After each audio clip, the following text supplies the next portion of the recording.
you call yourself the king of random. That's how you find it on YouTube, the king of random. Why? The King of Random, that's correct, but that was actually a name that was given to me, Jimmy, by some friends of mine. Oh, really? Yeah, I kind of went through a phase where I was really obsessed about random projects, experiments, and life hacks. Kind of like following my childhood dream to become like MacGyver. So that's what coined the phrase the King of Random. We're going to show some cool things tonight. It's very MacGyverish. You have a few life hacks here. Let's see the first one. What is this? All right, so what we got down here, this is like to set the stage for you. If you're at a party, a picnic, or just hanging out with some friends, you got the chips out on the table. People are reaching in there. You're getting all that zesty, cheesy stuff all over your arms. That's half the fun of it, yeah. You know, I've also seen other people, they take bowls, they lay out the bowls, they dump all the chips in the bowls. The problem is you don't know which chips are which. You don't know what you're getting. It's kind of like the lottery. Right? So here's how we're going to solve that problem. If it's very dark or something, you can't see Is the it chips? regular? Is it salt and vinegar? They're not labeled, is what I'm saying. All right, work with me, everybody. Tricky friends you have there, yeah. Here's what we're going to do. Before you open it up, turn your chip bag upside down. Already is a hack. Boom. Everything falls to the bottom. We push the corners in like this. And now when you place it down the table, the chip bag's going to keep itself upright like that. Cool? Yeah. Now we're going to open this all the way like you normally would. We're going to roll down the edges. This is just going to give it some decoration and prevent your hand from having to dive all the way down that bag. Okay. It's also going to give it a nice little silver lining, a little decorative trim. I went the other way, but okay, yeah, I wanted more of an orange lining, yeah. All right, well, either way works. Yeah. So just like that, you now have basically you have a bowl that's going to...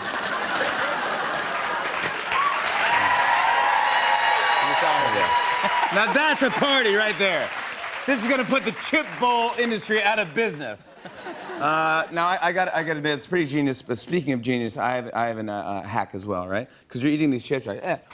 What are these chips? What are these? And you go.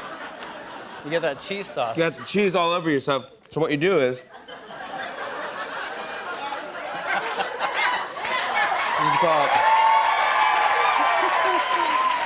This is called wet nap chaps. Oh, yeah. So while you're eating all these things, you're like, dude, I got stuff to do. You're like, no biggie, no biggie. Just wipe it right off right there, clean it right off, and then you go back to the rodeo and you have. All right, what else we got? Well, Yeah, thanks. Well, you can't do it. No, you can't. That's good. My mind is blowing, Jimmy, and I'm taking notes. Thank you, buddy. All right, next one. Do you like tacos, Jimmy? I enjoy tacos, yes. All right, I so... have them at parties. Sometimes it's so dark, I don't know if they're tacos. I don't know what I'm eating. Well, when you see your tacos, you know one problem you have is when you're loading these things up, it's really hard to do it one-handed, especially if you're using a salsa or you're dropping some guac in there. One-handed, you're flinging it all over the place. I put a lot of ingredients in mine. Grab a fork next time, Jimmy, and all we're going to do is take that fork, you're going to take the tine, and you're just going to push it right into the bottom there. Okay. And set that on the plate. There we go. Boom. All right. Then you do that, then you can just load it right up, both hands. You can double fist it. I love that. The way you like it. I think that's genius. All right, what else we got? Perfect. All right, so in August, it gets really hot. Yes, that's true. Oh, I love this hack. Yes, it's going to be a way to keep your water chilled because, you know, some people I've seen put their water bottles in the freezer to freeze them completely solid. That way they will go out jogging and it freezes, they got cold water, but then you got that big piece of ice clunking around inside. Yeah, it barely works. You know, and if you don't freeze your water, you got warm water, and who likes that? No. So here's what you do. Take your water bottle, turn it on the side, and fill it up so there's just enough water that it doesn't fill out or doesn't spill out the neck of the bottle. You're going to stick that in your freezer for a couple of hours. And after it freezes, you're going to have a solid chunk of ice right down the side of the bottle. Now check this out, Jimmy. This is great. This is for you. Yeah. So now, if you did it right, when you take the top off your bottle, you look down inside and it's unobstructed. You go ahead and pour your water and you got more surface area from the ice.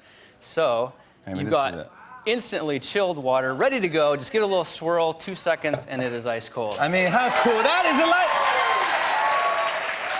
You got hacked. You just got hacked. Now,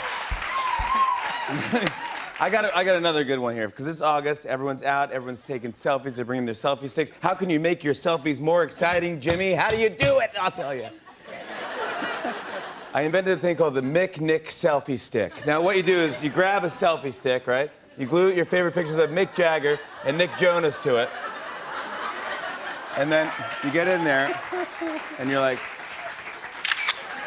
oh, you want to get in with me? That's good.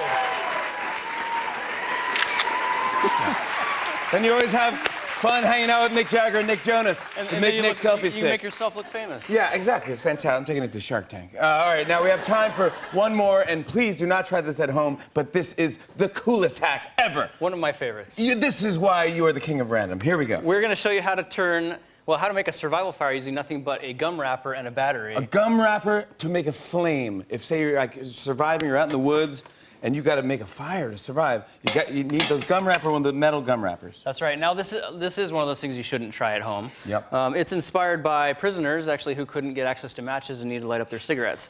So, ingenuity. We have these metal gum wrappers here. Yes. When you unwrap the gum, basically, when you lay it down, if you cut it gingerly, you can cut it into 3 or 4 different strips.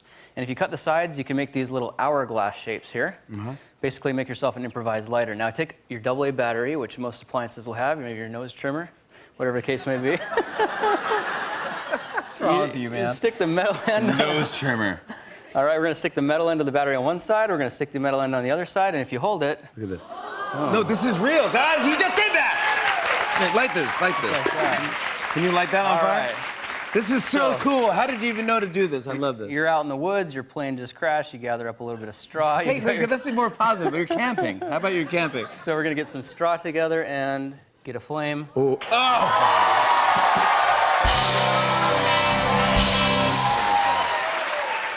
That's what I'm talking about.